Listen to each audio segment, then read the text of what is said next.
Hello everyone and welcome back to Mr. Fear. Tonight, we're taking you deep into the fog-shrouded peaks of Appalachia for a special collection of true horror stories. We've gathered 8 harrowing tales from people who ventured into remote mountain cabins seeking peace, only to find something far more sinister lurking in the shadows of those ancient hills. Each story you're about to hear is true, adapted from the documented experiences of those who survived to share them. From mysterious stalkers who follow you far beyond the property line to entities that can seemingly bend reality itself, these accounts are a chilling reminder of why some corners of the world remain untouched. To protect the privacy of those involved, some names and details have been changed, but the terrifying heart of each experience remains. If you're new here, be sure to subscribe and join our community of fear seekers. Hit that notification bell so you never miss it when the darkness calls from America's most haunted wilderness. Now settle in as we begin with our first story. Most people dream of a weekend escape into the wild. A place where you can hear nothing but the crunch of leaves under your feet and the sound of your own thoughts finally quieting down. I never imagined that dream could become my personal nightmare. Yet, every time I remember that weekend in the Appalachians with my father and uncle, my heart pounds like I'm right back there, staring down that endless dirt road, waiting for headlights to bloom in the darkness. My dad was the kind of man who believed fresh air could cure anything. He said we needed a real weekend, and his voice was both a promise and a plea. Get out of the city! Clear our heads. Spend time where the world didn't crowd into every corner of your mind. My mother, however, refused to go. She smiled, but her eyes were weary as she placed a hand on my shoulder and said, "Where did you bury the others? Why is the cargo breathing?" What are you talking about? I just brushed it off as old family spookiness. We left before sunrise, the car loaded with sleeping bags, cans of beans, and an antique lantern my dad swore was more reliable than anything modern. By late afternoon, the Appalachians towered over us like ancient sentinels. The final stretch was a dirt road so narrow and overgrown that the trees seemed ready to swallow us whole. My phone had lost its signal about 20 miles back. Now all I could see were endless forested hills, the road curling behind us like the world simply ended there. When the cabin came into view, it looked more like a relic than a retreat. The roof sagged under a thick blanket of moss, and the porch steps groaned under our weight, as if warning us away. Dad called it rustic charm. I thought it looked one stiff breeze away from collapse. There was nothing else out there. No other cabins, no power lines. Just the sound of the wind whispering through trees that pressed in as if they were eavesdropping. Inside, the air was thick with the scent of dry timber and dust. For a moment, as we laid out our sleeping bags and unpacked a deck of cards, there was a heavy, unspoken effort to make it all feel normal. That feeling lasted about an hour. Then Dad noticed the propane tank on our lantern was nearly empty and wouldn't last the night. With dusk creeping down the mountains, he decided we'd make a quick trip to the nearest gas station, 20 miles back the way we came. I squeezed into the back seat, surrounded by the smell of camping gear. As Dad backed us down the trail, I was just starting to relax when I saw them. Headlights in the rearview mirror. Coming fast, too fast. An old Ford truck, its paint peeling in sun-bleached strips, roared out of the trees as if it had sprouted from their roots. At first I figured it was just a local who knew these roads. But then, with no warning, the Ford closed the gap until it was just feet from our bumper. A cold knot tightened in my gut. There was no front license plate, and only one headlight worked, its lens clouded like a dead eye. Dad's knuckles turned white on the steering wheel. "He's in a hurry," my uncle whispered. The truck didn't pass. It just hovered behind us, surging forward and then backing off in sharp, jerky motions. It wasn't just tailgating. It was a predatory dance. When the gap between our cars closed to less than a foot, Dad slowed for a faded stop sign at a crossroads ahead. We rolled to a stop and the truck behind us slammed on its brakes so hard I braced for impact. The driver's door flew open. A man climbed out. He looked to be in his late 20s, but his face was etched with a deep, unsettling weariness, aged by something other than time. His jeans were filthy, his boots caked in red clay. He moved with a twitchy, furious energy, his jaw working nonstop. Dad got out. "Get back in your truck," he said, his voice flat and final. The man froze, squaring his shoulders. Just then, another car's headlights crested the hill, a rare lifeline. Suddenly, the man spat on the gravel, his lips twisting into a grin that never reached his eyes. His teeth looked wrong, too small and even, like they belonged to a mannequin. Without a word, he bolted back to his truck and peeled out, scattering stones like buckshot. We found the gas station, bought some snacks, and shared a few forced laughs. The sun had set, leaving the sky bruised with orange and indigo. As we pulled out to head back, there he was. The same battered Ford sat idling at the crossroads. He looked right at us. Dad let out a sharp, unnatural laugh. "Big rush, nowhere to go," he said. Then, in a bizarre flash of anger, he rolled down his window. "Hey, jackass!" he bellowed. The truck's driver whipped his head around. For a heartbeat, the world went still. Then something inside the man snapped. The Ford lurched backward, tires screaming, then charged at us, its engine howling. Dad slammed his foot on the gas. We shot across the intersection as the Ford missed us by inches, spinning in a wide, angry arc before locking onto our tail. The sedan howled as Dad floored it, the sickly yellow beam of the truck's single headlight painting our car's interior. Finally, a ramp to the highway appeared. Dad jerked the wheel and we rocketed onto the blacktop. Behind us, the Ford spun out, its horn wailing a long, desperate note before falling silent. When we got back to the cabin, the woods felt darker, closer. The silence was heavy. Just as I managed to close my eyes, the shrill ring of the old landline, the one my mother insisted on for emergencies, shattered the quiet. My uncle answered. I could hear my mother's voice, a lifeline of pure panic. "Get my baby out of there right now." Dad hung up. No one packed. Sleep was impossible. Around 2:09 a.m., I heard the crunch of tires on gravel, slow and deliberate, crawling up the lane before fading away. At dawn, I stepped outside. Fresh tire tracks led right up to the tree line, then looped back the way they came. They were a silent testament to the fact our night-long vigil hadn't been for nothing. We never went back to that cabin. Dad sometimes talks about it, but his smile never reaches his eyes. We all know what we saw. That man wasn't just drunk or angry. He wanted something, and some part of him still lingers on those dark roads, waiting for the next traveler who doesn't listen to the warning in their mother's voice. What do you do with an experience like that? You don't belong It's easy to here. dismiss it as a run-in with But a now troubled that you local, are, but there was something you cannot profoundly wrong leave. about him. The mannequin teeth, the furious, empty energy. Appalachian folklore is full of stories about things that live in the deep woods. Things that look almost human, but aren't. They say the deepest hollers and loneliest roads belong to them, and that a mother's intuition is a kind of alarm. An ancient sense that Where can did you tell bury when one the of her others? own Why is the has cargo crossed breathing? paths What are with you something talking that about? doesn't Let me belong in our world. That driver wasn't just a man in a truck. He was a warning. Because in Appalachia, the thing you should fear most isn't always the monster you can see, but the one you can't quite place. They say the mountains offer exactly what you need. Solitude, clarity, even the toughest lessons. I truly believed that old Appalachian cabin would grant me silence, an off-grid sanctuary where I could finally mend the shattered pieces of my life back in Yorkshire. Instead, it taught me a far more chilling lesson, one that still gnaws at me in the dead of night. Sometimes isolation isn't a cure, it's merely an invitation for unwelcome attention. My uncle's offer arrived just as my world had imploded. My relationship lay in ruins. My career prospects were a bitter joke, and my tiny apartment was cluttered with moving boxes I simply couldn't bring myself to unpack. "If you need to get away," he'd said in that brief, gruff phone call, "the old place is yours. Rent-free. Just try not to burn it down." The drive deep into the Appalachians was brutal. 3 hours from the nearest town, my rental car whined and groaned up every switchback of gravel road. As I rounded the final bend, my cell phone flickered its last breath of service. The cabin itself looked utterly stranded in time. A single story, its porch sagging precariously. Weathered boards faded to a ghostly bone gray. One window was crudely boarded up with plywood. The silence that descended was absolute, almost physical. No wind, no bird song, just the anxious thrum of my own heartbeat. The first few days drifted by peacefully enough. I walked the faint hunting trails, split logs until my hands ached and blistered, and read by the soft glow of a lantern. Gradually, the persistent ghosts of my failed life in England began to recede. The first hint of something amiss was just a feeling, a persistent prickle on the back of my neck, the distinct sensation of being watched as I moved about the clearing.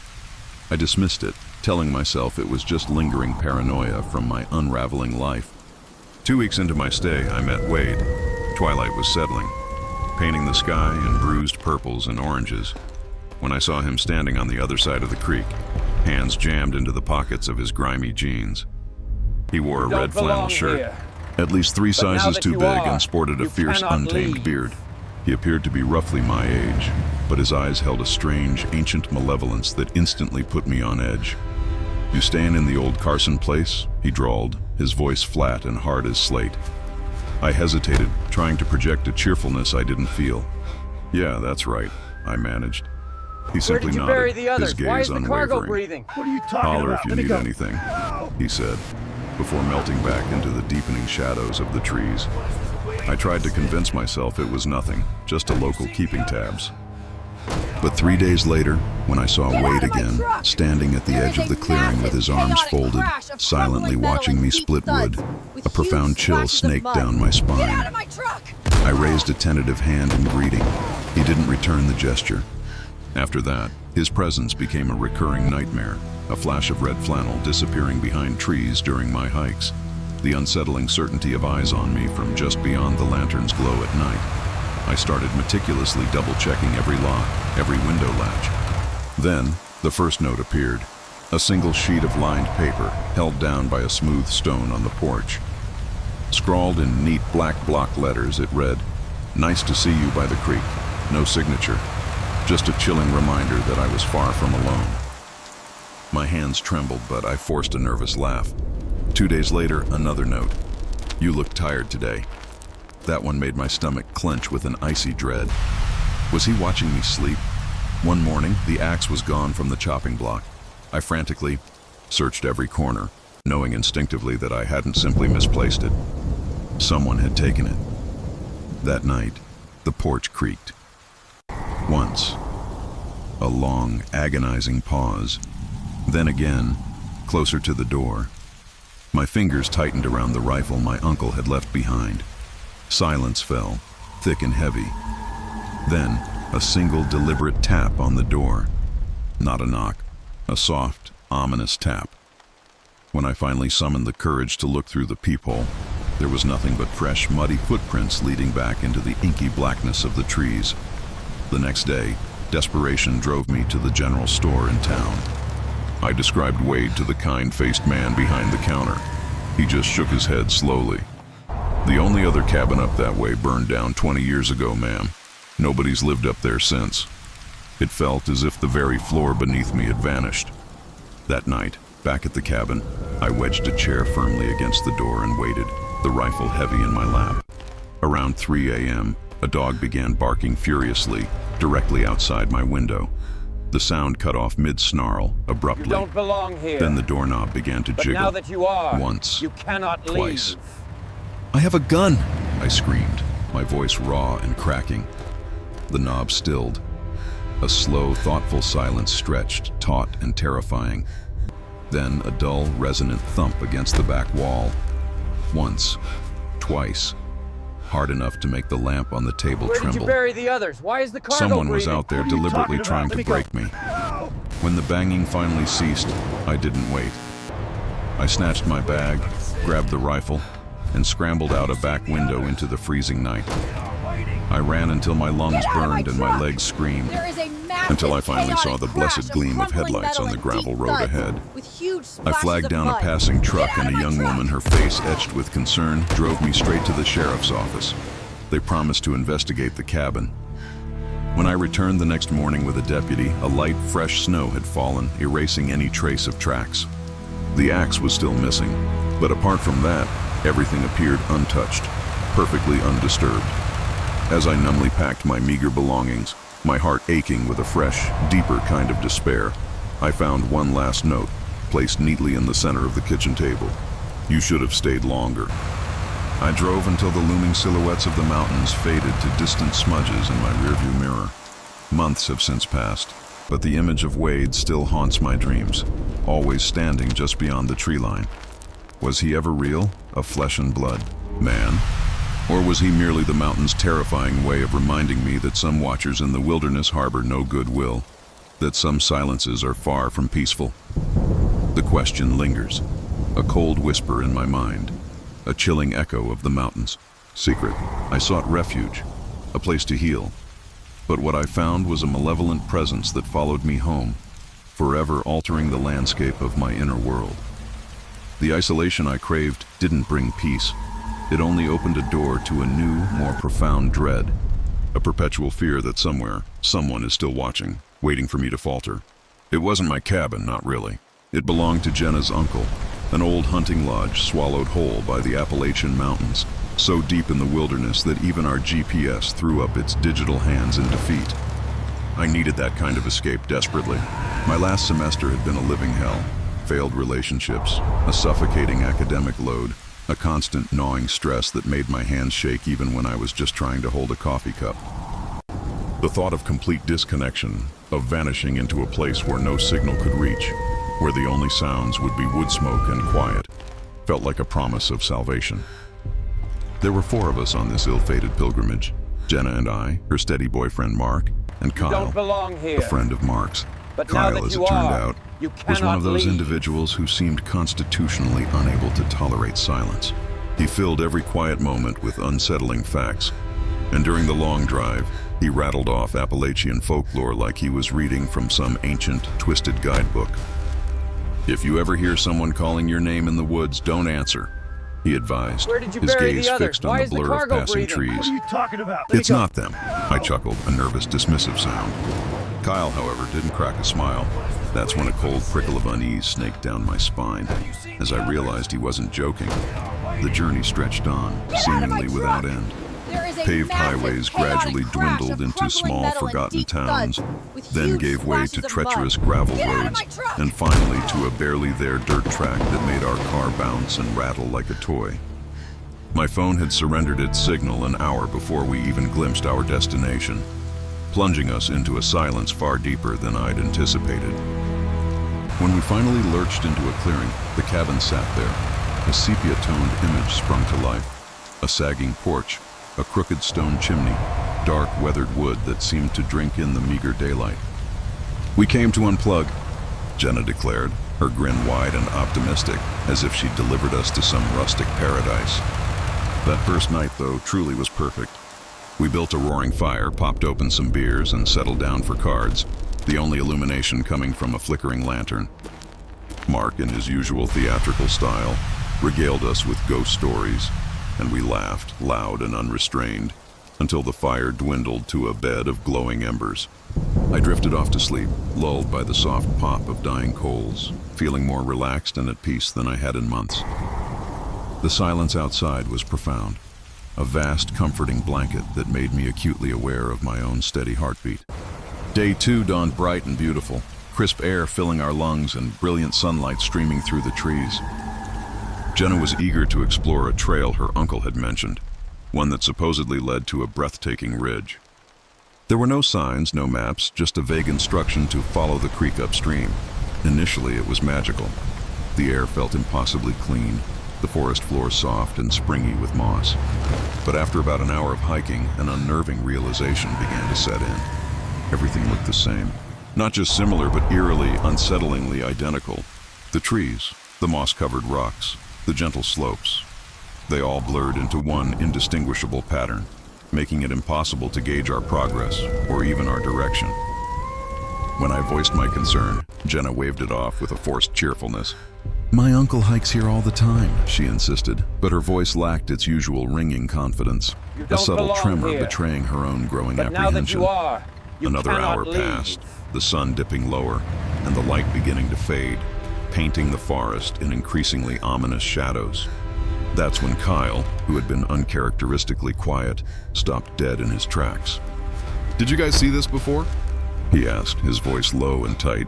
Pressed deep into the soft, yielding earth was a Where did you footprint. bury the others? Why A is the bare cargo foot, breathing? its What are you toes spread talking about? wide Let me as go. if gripping the ground with an unnatural force. The soil within the impression was still dark and damp, undeniably fresh. And none of us, of course, were barefoot. Maybe some local likes to walk around like that. Get out of my Jenna truck! offered, her laugh There is brittle a and massive, strained, chaotic but we all crash knew of it was a crumbling hollow metal and attempt at deep thuds reassurance. with huge splashes The of footprint mud. felt wrong, Get out of my too truck! deep, too deliberately etched into the earth. We pushed on, our pace quickening, a silent, urgent plea to escape the encroaching dusk. When the cabin finally materialized through the dense trees, a wave of relief so intense washed over me that I almost cried out. But then I saw the front door. We had locked it, I was certain. I distinctly remembered Jenna double-checking the handle. Now it hung open just a crack, a sliver of deeper darkness against the already dim wood. Mark, ever the pragmatist, went in first, muttering something about the wind. But wind, I knew, didn't turn deadbolts. Inside, nothing seemed overtly disturbed, except for one small detail: Jenna's coat. She'd hung it neatly by the door just yesterday. Now it was draped casually over a chair in the kitchen. No one spoke. The unspoken question hung heavy in the air, a palpable weight. We simply built a new fire, larger and brighter this time, and huddled close, seeking warmth and a fragile sense of security. That night the quiet felt different, heavier, oppressive. Sometime after midnight I woke up with a searing thirst. The fire had dwindled again, just faint pulsing embers in the grate. As I padded into the kitchen, a cold dread seized me. The back door. Mark had struggled to lock it earlier, wrestling with its stiff, stubborn mechanism. Now the latch was turned. The door was unlocked. My heart hammered against my ribs, a frantic drumbeat in the profound stillness. Trembling, I reached out, the old metal groaning in protest as I relocked it. I didn't wake anyone. I was terrified they would confirm what I already suspected, what my deepest fears were screaming at me. Someone had been inside, watching us while we slept. I don't know how long I lay there, rigid in my sleeping bag, before the sound stirred me again, whispering. It wasn't inside the cabin this time. It was outside, drifting across the porch like tendrils of smoke. Not words, not truly, but fragmented sounds trying desperately to become words, slow and dragged out, like a child learning to speak and getting every syllable fundamentally wrong. It was the sound of something mimicking human language, But now and that you failing. are, you cannot Then as abruptly leave. as it began, the whispering ceased. A moment of suffocating silence, then 3 soft raps on the front door, almost polite. My throat seized up, my lungs refusing to draw breath. I wanted to scream, to shatter the terrifying silence, but my body had turned to stone. The knock didn't come again. Instead, Where I did you heard bury the slow, others? Why deliberate is the cargo footsteps crossing the breathing? porch, Talking about? then the Pick up. distinct crunch of frost underfoot as they moved around the cabin, circling us. On and on, patient and methodical, a haunting, endless vigil. I lay there, eyes wide open in the darkness, fixed on the door, waiting for the knob to turn. It never did. When the first sliver of dawn finally broke through the tree line, casting a ghostly light, I crept to the front door and opened it. The frost that blanketed the ground was covered in prints, bare feet circling the cabin over and over again in an endless, horrifying loop. Some were small, almost delicate. Others were long, stretched, and sinewy, all pressed impossibly deep into the frozen earth. The pattern was hypnotic, ritualistic, and fundamentally, terrifyingly wrong. We packed our bags within the hour, a panicked, silent blur of motion. I've never been back to Appalachia since. The memory of that place, those sounds, and those impossibly fresh footprints is seared into my mind. A chilling reminder that some wildernesses hold secrets far older and more sinister than any campfire tale. Kyle's unsettling folklore had become chillingly real. The warning to not answer, now a terrifying truth etched into the very core of my being. I often wonder what it was, what ancient entity or forgotten spirit had marked our temporary sanctuary, circling us with such patient menace. That trip stole a part of my innocence, shattering the illusion of safety and replacing it with a lingering unease. A constant awareness that the natural world can sometimes be a thin veil over something ancient and unknowable. The quiet, once a comfort, now feels pregnant with unseen presences, and the faintest rustle of leaves still sends a shiver down my spine. A silent question. Is it still out there, circling? Please rewrite this script in a natural and fluent tone with proper grammar and punctuation. Make sure it sounds human, emotionally engaging, and easy to follow, while keeping the original meaning and message intact without heading and more 100 words related this script in the end. The cabin wasn't mine. It was Jenna's uncle's place, an old hunting lodge buried so deep in the Appalachian Mountains that even GPS gave up. After a semester from hell, failed relationships, academic pressure, the kind of stress that makes your hands tremble when you're just trying to hold a coffee cup, the idea of complete disconnection sounded like salvation. No phones, no people, just wood smoke and quiet. You don't There were belong 4 here. of us, Me, Jenna, But now her that you boyfriend are, Mark, and you Kyle, cannot leave. a friend of Mark's. Kyle turned out to be one of those guys who fills every silence with unsettling facts. For 3 hours, he rattled off Appalachian folklore like he was reading from a twisted guidebook. "If you hear someone calling your name in the woods, don't answer," he said, staring out at the blur of trees. "It's Where not did them." you bury the I others? laughed. Why is the cargo Kyle breathing? didn't. What are you talking about? That's when I realized he wasn't joking. The drive was endless. Highways gave way to small towns, then to gravel, and finally to a dirt track that made the car rattle and bounce. My phone lost its signal an hour before we Get out of arrived. my truck! When we finally There is a pulled into the massive, clearing, the chaotic cabin crash sat of there like crumbling something metal from and an deep old thuds photograph. with huge Sagging splashes porch, of mud. crooked stone Get out of my chimney, truck! dark wood that seemed to swallow the daylight. "We came to unplug," Jenna announced, grinning like she'd delivered us to paradise. The first night was perfect. We built a fire, cracked open some beers, and played cards by lantern light. Mark told ghost stories and we laughed until the fire burned down to embers. I fell asleep to the pop of dying coals, feeling more relaxed than I had in months. The silence outside was profound, the kind that makes you aware of your own heartbeat. Day 2 started beautifully. The air was crisp, the sun brilliant. Jenna wanted to explore a trail her uncle had mentioned that led to a ridge. No signs, no maps, just follow the creek upstream. At first it was magical. The air felt clean, the ground soft with moss. But after an hour of hiking, I noticed something unnerving. Everything looked the same, not just similar, identical.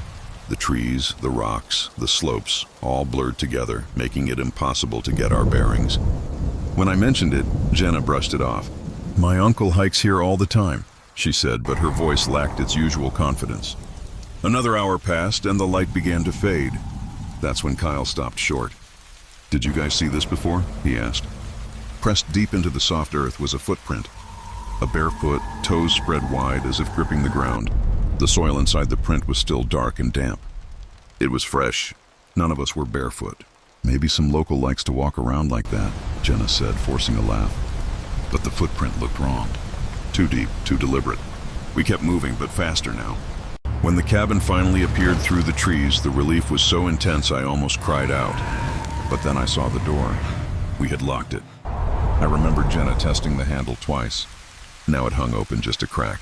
Mark went in first, muttering about the wind, but wind doesn't turn deadbolts. Inside, nothing seemed disturbed except for Jenna's coat. She had hung it by the door yesterday. Now it was draped over a chair in the kitchen. No one said a word. We just built a new fire and huddled close. That night, the quiet felt different, heavier. Sometime Don't after midnight, I belong would woke here. up thirsty. But The now fire that had you died are, down to faint you embers. cannot leave. As I padded into the kitchen, I noticed the back door. Mark had struggled to lock it earlier. The old mechanism was stiff and stubborn. Now the latch was turned. The door was unlocked. My heart hammered against my ribs. I reached out, the old metal grinding as I relocked it.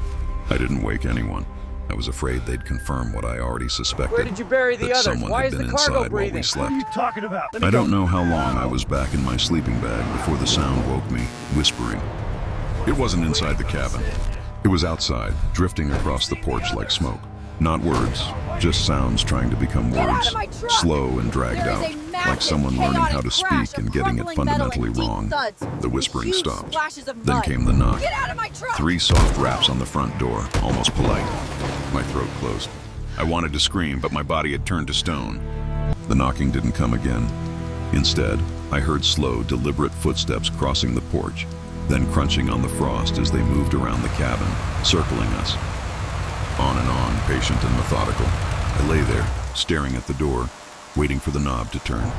It never did. When dawn finally broke, I opened the door. The frost was covered in prints, bare feet, circling the cabin over and over in an endless loop. Some were small, others long, all pressed deep into the frozen ground. The pattern was hypnotic, ritualistic, and wrong. We left within the hour. I've never been back to Appalachia since. Caleb was the one who talked me into it, twisting my arm with a familiar charm I hadn't really encountered since college. We hadn't spent real time together in years, life having pulled us in different directions, and he pitched the idea like it was a universal balm for all our unspoken adult anxieties. A weekend escape, he'd said, his voice laced with the promise of simple, uncomplicated joy. Just us and Chris, my family's old cabin in the Appalachians. No cell service, no schedules, no expectations. It'll fix everything, man. Just like old times. In theory, it sounded like exactly the answer we all needed. The journey itself was a descent into another world. 5 long hours, winding from familiar bustling highways into a landscape that felt progressively older, wilder, and more forgotten. The paved road shrank, then disappeared altogether as civilization peeled away like old paint. Soon we were on a narrow, rutted dirt track, snaking its way deeper and deeper through a dense, silent forest. When the cabin finally appeared through the gloom, it didn't look like a welcoming retreat. It looked like something time itself had simply abandoned. Thick green moss blanketed the roof, clinging like a shroud, and tangled vines choked the porch posts, reaching tendrils towards the single grimy window that stared out like a dull, vacant eye. You cannot leave. A shiver ran down my spine even before we stopped the car. Inside, the cabin was a single claustrophobic room. A battered stone hearth dominated one wall, surrounded by a few mismatched rickety chairs and a table scarred by years of hard use and forgotten stories. The air was heavy, Where did you bury smelling the others? distinctly Why is the cargo of old breathing? wood, What are you cold talking ash, about? Let me go. and something sharp, metallic, and profoundly forgotten. Despite the pervasive gloom, Caleb, ever the optimist, managed to coax a fire to life in the hearth. For a brief, hopeful while, Get out of my truck! the crackling flames brought a semblance of warmth and light. We played cards, swapped exaggerated stories of our college days, and convinced ourselves that we were already feeling better, that the magic Caleb promised was starting to work. It was just after midnight when I first noticed them. The front door, which we must have neglected to latch properly in our initial rush, hung open a crack. A cold draft snaked into the room, raising goosebumps on my arms and stirring the ashes in the hearth. Stepping onto the porch, my breath hitched. At the very edge of the steps, pressed into the soft, damp earth, were bare footprints. Not just a few random ones, but dozens. They looped around the cabin in an overlapping, dizzying, almost hypnotic circular pattern. "Hey guys," I called out, my voice sounding strained even to my own ears. "You need to see this." Caleb and Chris emerged, their faces quickly draining of color in the dim porch light. "That's weird," Caleb managed, his voice flat, stripped of its usual confidence. He tried to laugh it off, muttering something about local teenagers playing a prank, but the sound died a gurgling death in his throat. Suddenly, acutely aware of our vulnerability, we rushed to lock every door and window, the fragile old wood groaning under our desperate ministrations. Morning brought no comfort, only a deepening sense of dread. The prints were still there, impossibly sharp and fresh, running in their endless, looping patterns. What truly unnerved us was the absence of any other tracks. No footprints led from the woods or away from the cabin. It was as if whoever or whatever had made them had simply materialized, walked for hours in those strange circling dances, and then vanished into thin air. We spent the entire day inside, the thick silence from the surrounding woods pressing in on us, heavy and oppressive. That night, the strangeness escalated beyond anything we could have imagined. Around 1 a.m., the front door groaned, a long, low creak, as if an enormous, unseen weight was pressing against it from outside. We all froze, our breath caught in our throats, You don't listening. belong here. Then came a new But now sound, that you are, a relentless, you tiny cannot tapping leave. that drifted around the cabin's perimeter. It started as delicate scratches at the corners of the house, growing into long, irregular scrapes that dragged across the rough wood of the outer walls. The shadows in the small room seemed to stretch and thicken, growing monstrous and alive. Caleb, his face grim, grabbed an iron Where poker did you from the bury the fireplace, others? Why is his the cargo knuckles white. breathing? What are you talking I about? found a Let me go. rusted wrench, its cold weight surprisingly grounding in my trembling hand. Chris, however, just stood there, utterly paralyzed, his eyes wide with terror. The scratching abruptly Get out of stopped, my truck! replaced by a low There is musical a humming. massive, chaotic crash It was of barely crumbling audible metal at and first, deep a thuds, faint, with breathy huge sound, splashes of mud. but so utterly Get out of my off-key truck! and discordant that it made my skin crawl. It circled the cabin, a patient, predatory sound, like a hunter enjoying the chase. "Do you hear that?" Caleb whispered, his voice hoarse, his gaze darting nervously around the room. "It's like someone's chanting." Then, 3 loud, purposeful, Knocks struck the front door, rattling the entire frame and sending a jarring tremor through the floorboards beneath our feet. After what felt like an eternity, a long, terrible pause hung in the air. Finally, a voice, low and unnervingly polite, spoke from the darkness just beyond the door. "You should not be here."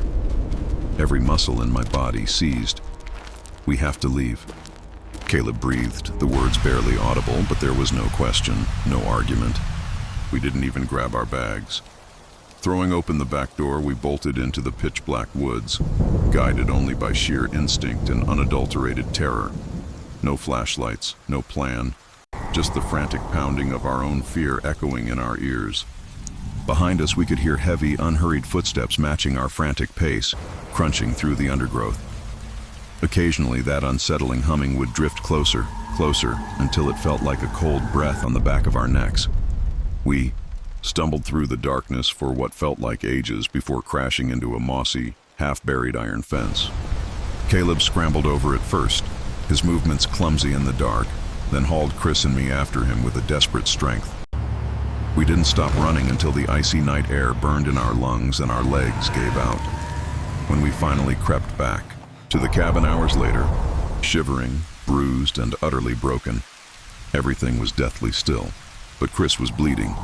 "They were here," he whispered hoarsely, cradling his hand. "One of them grabbed me, wore a mask or a sack or something. I barely got free." A deep, ragged cut, oozing red, ran across his palm. We huddled in the dark for the rest of the night, jumping at every twig snap, every rustle of leaves. Just before dawn, the knocking and scratching returned, softer this time, almost apologetic, but persistent. We didn't move, didn't breathe, simply waited.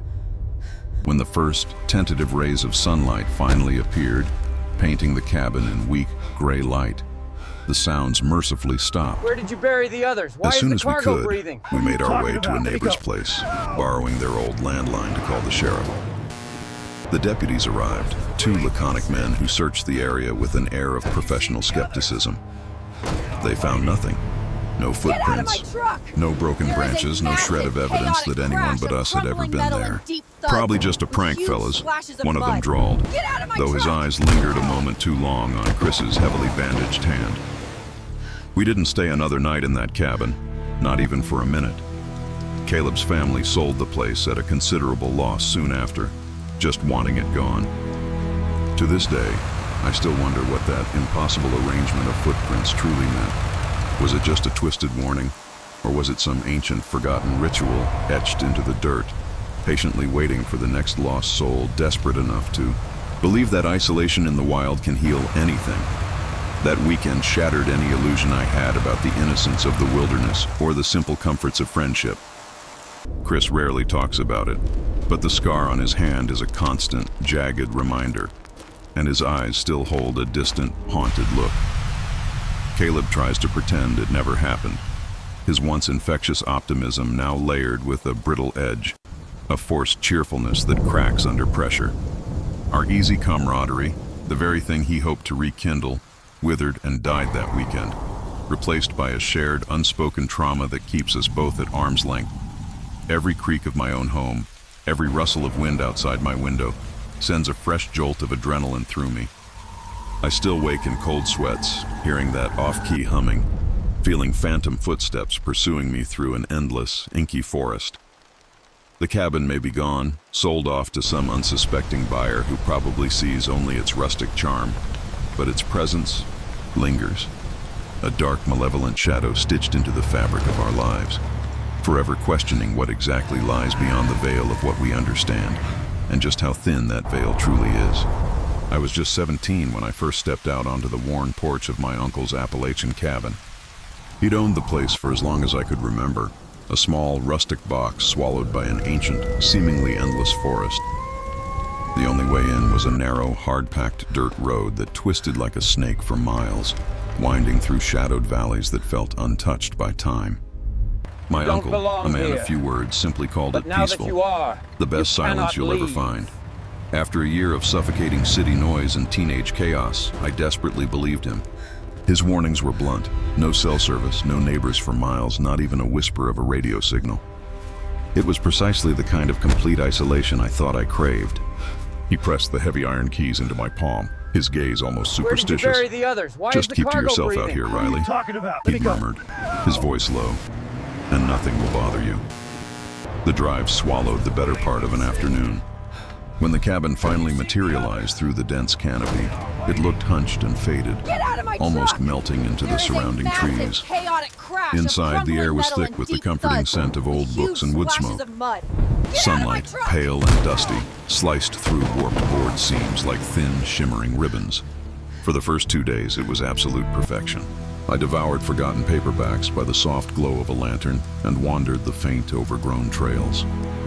The quiet was so profound it felt like a physical presence, a gentle current washing away every last trace of the city's incessant roar. But on the third night, a subtle shift began. I ventured out to gather firewood as the sun dipped below the jagged peaks, painting the sky in bruised purples and oranges. The small clearing around the cabin felt smaller somehow, as if the trees had silently crept closer while I slept. The familiar path to the woodpile stretched unexpectedly long beneath my feet. I tried to dismiss it as simple fatigue, but a prickle of unease lingered, refusing to be shaken. Later that night, I dozed off in an old armchair by the dwindling fire, only to be jolted wide awake just before midnight. My heart hammered, a frantic drum against my ribs, but I couldn't pinpoint what had roused me. Then it came. A single, slow, utterly deliberate knock on the door. It wasn't loud, not violent, but it was unmistakably there, chillingly definite. I froze every muscle taut. No one should have been there. The knock didn't come again.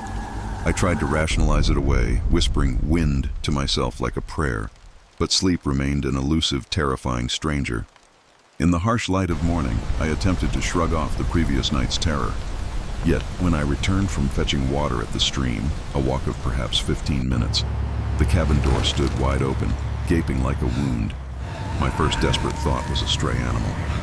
But as I stepped cautiously inside, a cold, absolute certainty washed over me, deeper than any mountain chill. All 4 chairs had been meticulously pulled into the very center of the room and arranged in a perfect, unsettling circle, facing inward. It was so fundamentally wrong, so out of place, that it felt like I'd stumbled upon a wild creature attempting a crude, terrifying imitation of human behavior. You don't There was belong nothing, here. absolutely nothing in the But middle now of that that you silent, are, empty circle. Cannot leave. After what felt like an eternity, I shoved the chairs back, fumbling with the heavy lock, and collapsed by the fire, my hands shaking uncontrollably. The next night, the very air of the cabin felt different, charged with a palpable tension. The fire, no matter how much wood I piled on, seemed to burn with a duller glow, Where did you bury the and the others? darkness Why is the cargo outside pressed breathing? in, What are you talking about? alive Let me and go. watchful. Sometime after midnight, a slow, heavy dragging sound began, circling the cabin like an enormous sack being pulled across the porch. I clutched the fireplace poker, knuckles white, Get out of my forcing truck! my eyes away There from is the a windows, massive, praying to chaotic whatever crash lingered of out there crumbling that it metal would and simply deep pass. thuds, with huge Later, splashes I of awoke to mud. a faint, Get broken out of my humming, truck! a sound that seemed to emanate from within the very walls themselves. Then, the old clock on the mantel, a dusty relic that had never worked in all the years my uncle had owned the place, chimed 3 times, long, toneless chimes that belonged to no clock I had ever heard before. The following morning, my toothbrush lay neatly on the front step, its bristles pointed eerily toward the woods. I had explicitly remembered packing it away in my bag. A wave of revulsion, cold and visceral, crawled over my skin. Rationality simply dissolved. I raced to my car, desperate to escape, but the engine only sputtered and coughed, refusing to catch. With no other choice, I resigned myself to one last night in that malevolent cabin. Every window I had meticulously latched was now pushed open. The back door swung wide, groaning faintly in the breeze, and the furniture, which I had painstakingly straightened, was shifted ever so slightly off-center. I locked everything again, double and triple checking, then built the largest, brightest fire I possibly could. But that old clock struck 3 again, its discordant chimes echoing the night before. This time, as the last hollow note faded, I heard it. A whispering from the loft, a scraping chorus of indistinguishable syllables, like a dozen parched voices trying to speak all at once. Clutching the heavy fireplace poker, its cold metal a small comfort, I slowly climbed the ladder. The bed had been violently twisted, the comforter and sheets pulled taut into the rough, disturbing shape of a body. its arms folded stiffly across its chest. I backed down the ladder slowly, deliberately, not daring to break eye contact with that grotesque effigy. Then from the porch a voice, ancient and impossibly breathless, called my name. "Riley, come out!" It was neither male nor female, just flat, broken, and utterly devoid of human warmth. 3 hard, splintering knocks rattled the door. I clamped my hands over my ears, squeezing my eyes shut. "Come out now," the whisper hissed, right at the door, as if the speaker were pressed against the very wood. At the first faint hint of dawn, here. a sliver of gray light But now that piercing you the are, terror-filled darkness, you cannot I grabbed leave. my bag and bolted. I didn't look back, not once. I ran until my lungs burned and my legs screamed, stumbling onto a barely there side road just as an old rusted pickup truck appeared like a mirage. The kind-faced driver never asked why I was wild-eyed, trembling, and bleeding from countless cuts on my arms. He simply opened the Where did you bury passenger the door and others? drove Why is me the cargo wordlessly to the breathing? nearest town. Let me go. My uncle still calls sometimes, his voice distant, always mentioning that my things are still waiting at the cabin. I let them stay there. Some places, I've learned, keep their stories alive not with words, but with a suffocating, charged There is a silence. massive, chaotic And whatever crash haunted of that crumbling place is metal still and waiting deep for me thuds to listen. With huge splashes of The mud. memory of those Get nights out is a of my cold truck! living thing inside me, a constant reminder that not all quiet is peaceful, and some solitude is a terrifying illusion. I haven't been able to fully embrace silence since, finding myself constantly straining for sounds, for any reassurance that I'm not truly alone. That cabin stripped away my innocence and left me with a raw, primal fear that lurks in the shadows of every quiet room. It's a knowledge I carry, a chilling understanding that some places demand more than just respect. They demand a piece of your very soul, and they never truly let go.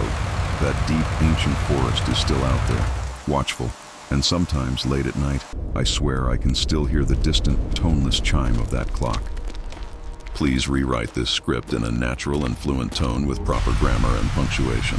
Make sure it sounds human, emotionally engaging, and easy to follow, while keeping the original meaning and message intact without heading and more 100 words ad-related this script in the end.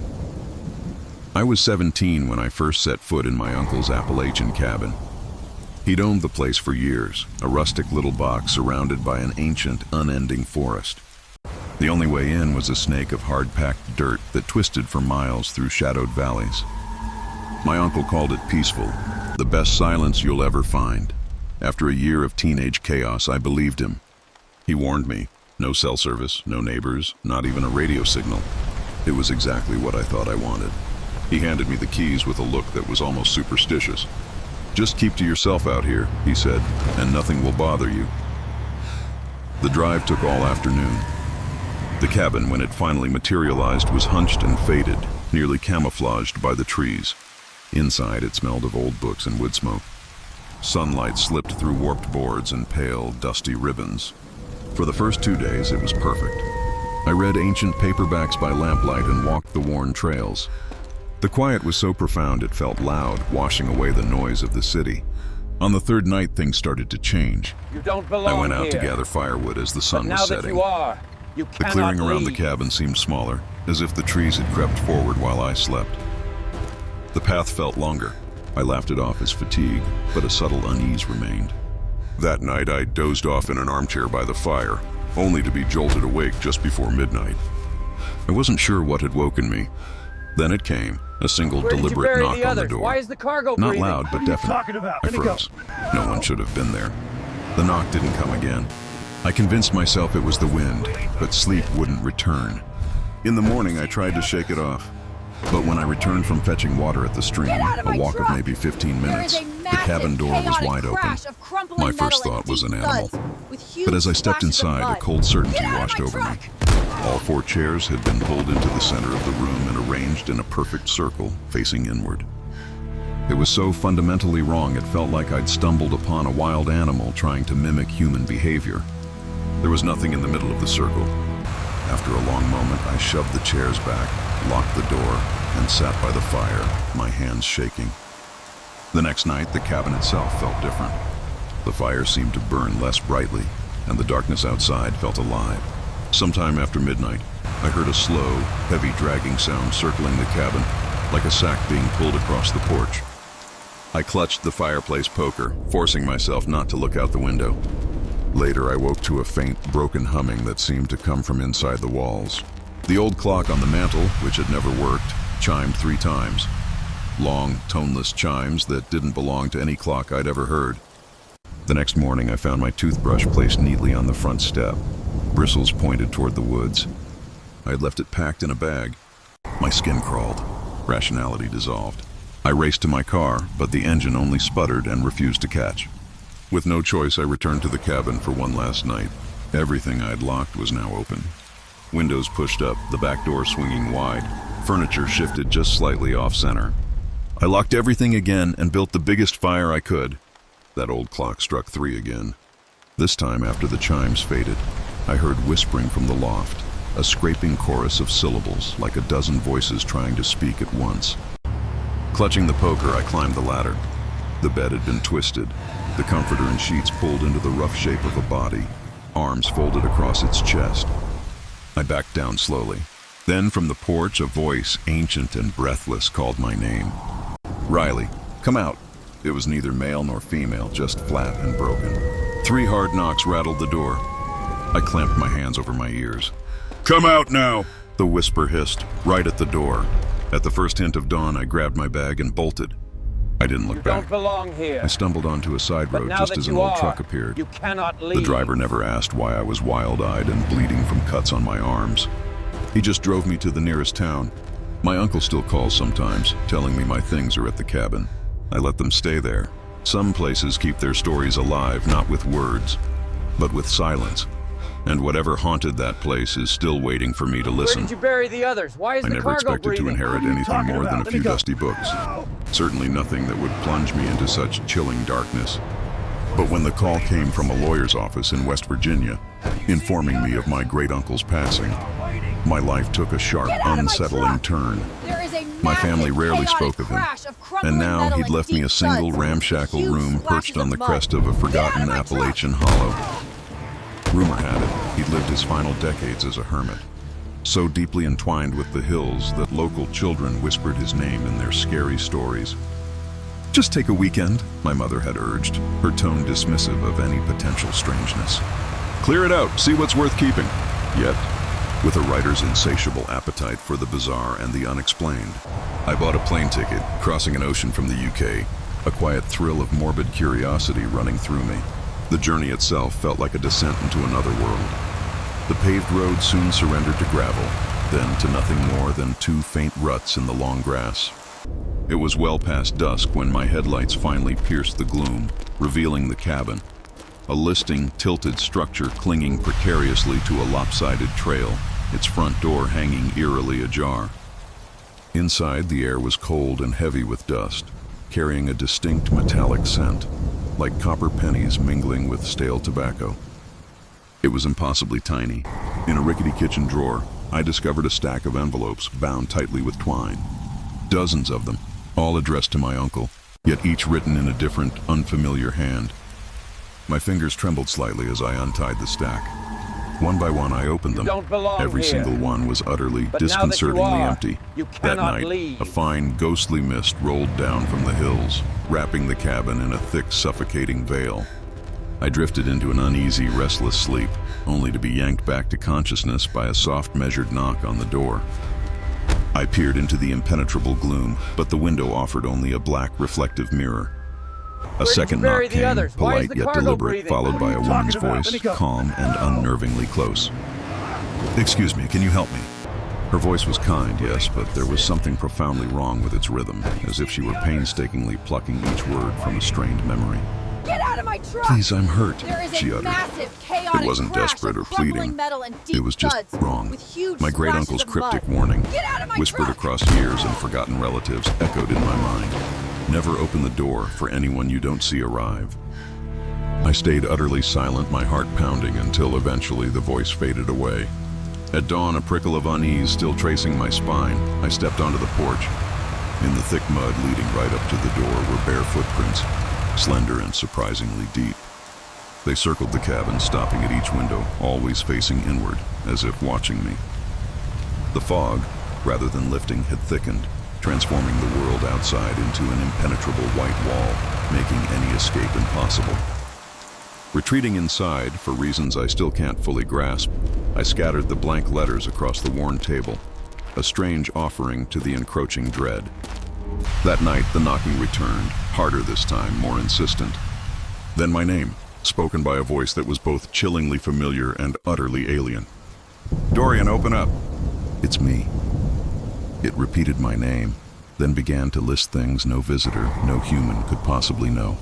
My hometown, my mother's maiden name, intimate memories I'd never shared aloud. The voice ceased to be muffled by the windows. It slithered and seeped from the very cracks between the boards surrounding me. "Let us in!"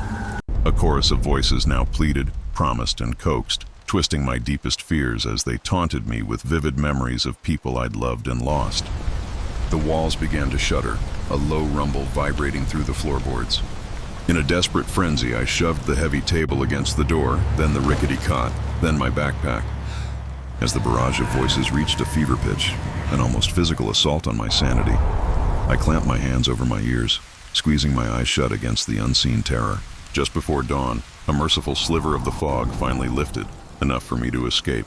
I burst from the door and ran, stumbling down the lopsided trail, the cacophony of voices echoing from every tree and stone behind me, chasing me down the hollow.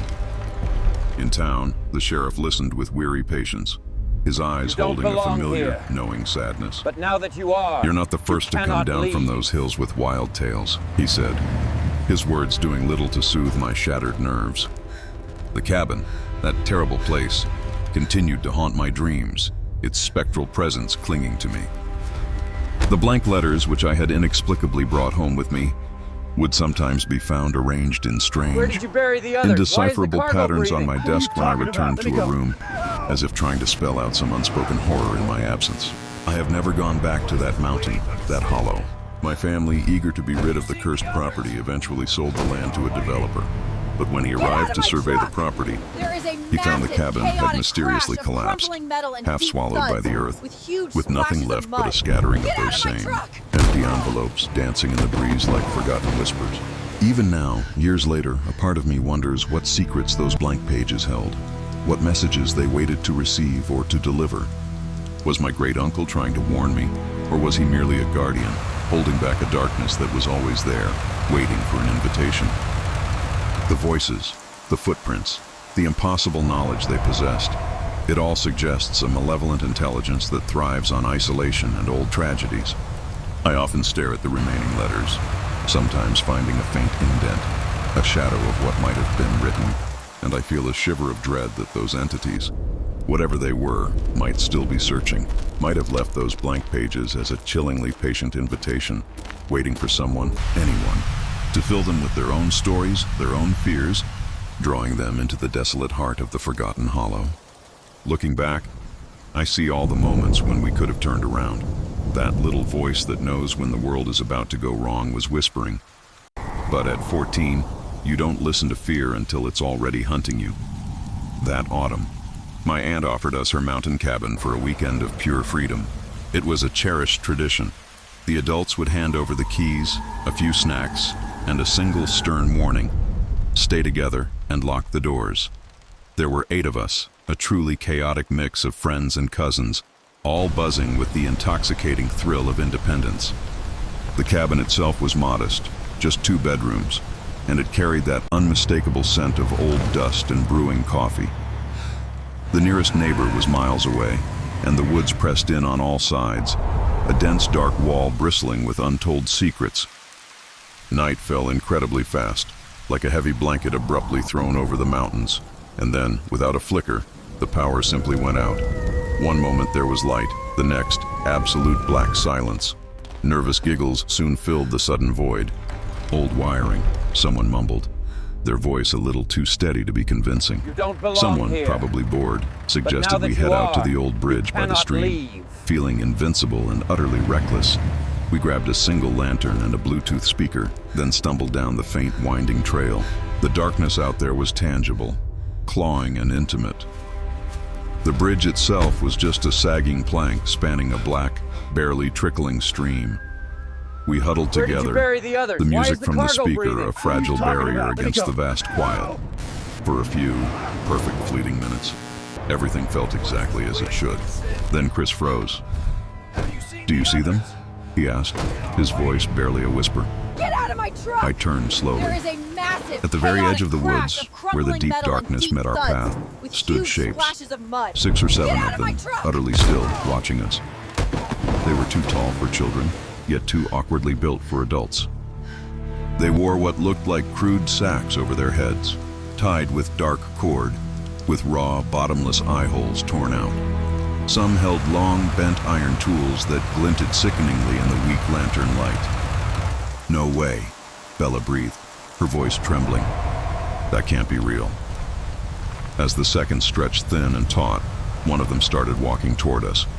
Not fast, not slow, just an inevitable, horrifying progression. The others followed, moving with an unbroken, almost practiced rhythm. Someone dropped the speaker. The music cut off with a harsh crackle, plunging us back into a terrifying silence. Panic shattered the group. Kara bolted first, then Megan, then the others. We didn't scream, we simply ran, a primal, silent flight. Jess and I hesitated, frozen to the spot as the figures quickened their pace. The lantern light danced across their ragged eye holes, revealing nothing but absolute darkness inside. The nearest one held something that looked like an old, rusted meat hook. Jess grabbed my arm and yanked me violently into the dense trees. Branches clawed mercilessly at our faces, and thick mud sucked at our boots with every desperate step. Behind us, the sharp thud of their footsteps followed, relentless and steady. We ran, stumbling, sometimes hearing the distant yells of the others. Just before we reached the cabin, an old rail fence cut across our path. Jess scrambled over it first. As I tried to leap, I felt a hand brush the small of my back, a whisper of a touch, cold and invasive. Then I tumbled headlong into the dirt. I never looked back. Eventually, somehow, we all made it inside. We slammed the door shut, fumbling with the lock, and collapsed onto the floor, gasping for air. Chris was bleeding, a deep, raw cut sliced across his palm. You don't belong One of them here. grabbed me at the fence. But He now that gasped, you are, pale and you shaken. cannot leave. I barely got free. We waited, our breath held tight, for a sound, for fists to pound on the door, but there was nothing. Just the heavy, suffocating press of the woods outside, and the indelible memory of those blank, inhuman masks. 2 agonizing hours later, the Where sheriff did you finally bury the arrived. others? Why is the cargo Officers breathing? swept What the are you woods, talking about? Let but me go. found absolutely nothing. No footprints other than our own. The only things left at the bridge were our discarded jackets and the dropped speaker, completely untouched. Just a prank. The deputy shrugged, Get out but of my his truck! eyes darted There is a uneasily to the massive, fresh, chaotic angry scar crash of forming on crumbling Chris's metal and hand. deep thuds, My aunt sold the with cabin huge before splashes of winter even mud. set in. Get out of my truck! I still wonder, with a chill that never quite leaves me, what they would have done if one of us hadn't made it over that fence.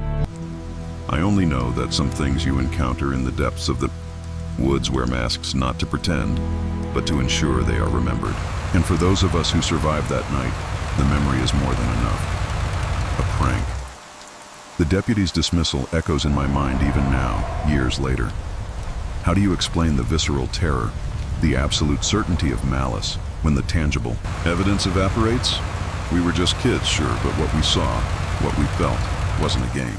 It burrowed deep, changing the way we looked at shadows, at quiet places, at the very idea of safety.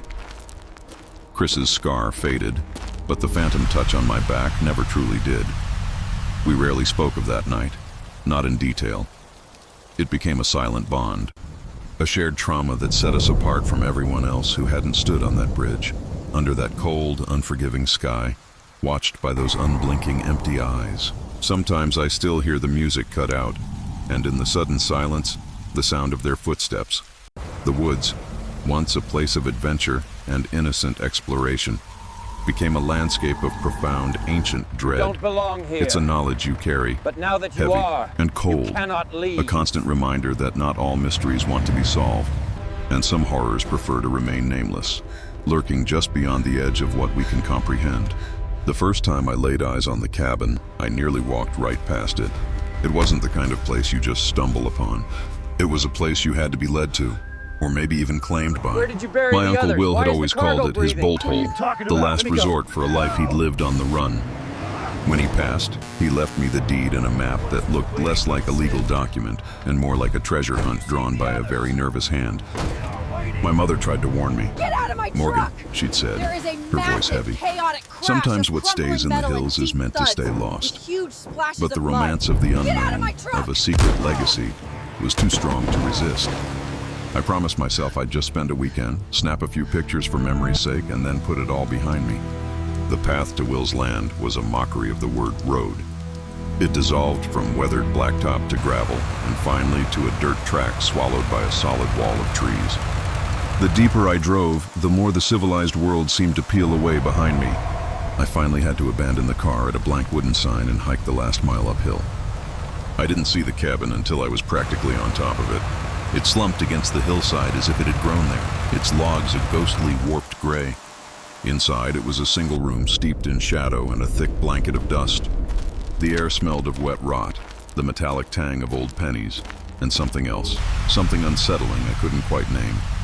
That night, I built a small fire in the hearth, ate cold beans straight from the can, and did my best to pretend the wind combing through the trees didn't sound like whispering. The next morning, I stepped outside to find the frost undisturbed. No footprints but my own. Yet when I came back inside, a faint, steady knocking had begun, seeming to come from somewhere near the back wall. 3 soft, measured taps followed by a long pause. I searched for the source, my heart thumping, but found nothing. On the 3rd day, the knocking started early, loud enough this time to make my pen jump as I wrote in my journal. I went to the back door, and there it was, my toothbrush, balanced perfectly across the threshold with the bristles facing in. I hadn't even taken it out of my pack. For the first time, a cold sliver of fear whispered in my mind. You did not do this. I left it lying there, a tiny, absurd monument to the impossible. The world outside began to feel wrong, hostile. The trail I'd hiked in was now choked with a deliberate-looking pile of brush and fallen stones. Branches, which had seemed harmless before, now snagged at my shirt like grasping fingers. I realized with a jolt of panic that I wasn't sure I remembered the way out. Back inside the suffocating quiet of the cabin, the knocking returned, sharper this time. It was soon joined by a dragging sound that scraped slowly, steadily across the porch, circling the cabin. Shaking, I searched the room for anything, any clue, and found an old leather-bound journal tucked under the cot. On the inside cover, a frantic warning was scrawled. If you hear them, do not answer. Page after page was filled with desperate notes. They will try to sound like kin. Do not let them say your name. Where did If you the bury broom the stands others? on its Why is end, the run. cargo breathing? Just What are then you the talking knocking about? Let me changed, go. joined by voices. They were calling my name, Morgan, but the syllables were stretched and twisted, as if whatever was speaking was just learning the shape of the word. I spotted a battered old radio on a shelf and, in a fit of desperation, twisted the dial. Through the static, a voice emerged, clear and terrifyingly familiar. It was my own, repeating the exact words I had just written in my journal. You did not do this. At dusk, I threw the door open, needing to prove to myself that nothing was there. The porch was empty. No tracks, no people, nothing. But when I turned to go back inside, my blood ran cold. The broom, which had been leaning in a corner, was now standing perfectly upright in the center of the room, utterly still. I ran. I didn't grab my bag or the journal. I just ran, clawing my way through what felt like living walls of wet brush until I stumbled onto a logging road and flagged down the first truck I saw. An old man with vacant eyes drove me back to town without saying a single word. Months later, I returned with a real estate agent, needing to see it one last time. But the cabin was gone. Not collapsed, not burned down. It had simply vanished. In its place was nothing but a low, grassy mound. You sure this is the spot? The agent asked, looking at his map. Folks say this part of the ridge. It shifts. Now, whenever my house creaks in the dead of night, I remember those 3 soft knocks, the upright broom, and the awful, twisted way my name sounded on those strange, borrowed voices. I've tried to move on, to convince myself it was a dream brought on by isolation and grief. But I can't shake the feeling that I didn't just inherit a piece of land from my uncle. I inherited his fear. Sometimes I'll be walking down a busy city street and I'll hear a voice call a name that sounds almost like mine, with that same distorted, questioning lilt. In those moments, I know that whatever was in those hills didn't just stay there. A part of it latched onto me. Some inheritances are warnings, and some places, once they find you, never truly let you go.